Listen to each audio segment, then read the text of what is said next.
បាទគ្រប់ក៏ដូចជាសួស្តីកាន់ពុកម៉ែបងប្អូនទាំងអស់គ្នាបាទនេះ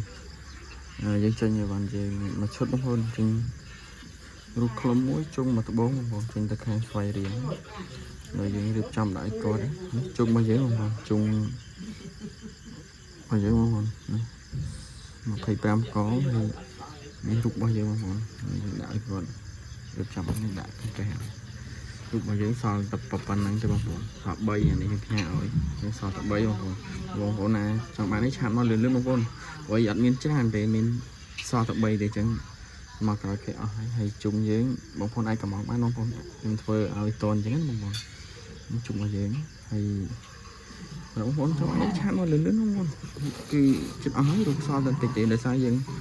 អត់សូវនេះរសាក់ខ្លុំមកទៅបានអញ្ចឹងយើងអត់សូវមានពេលអត់សូវមានខ្លុំទេអត់មានរូបទេអញ្ចឹង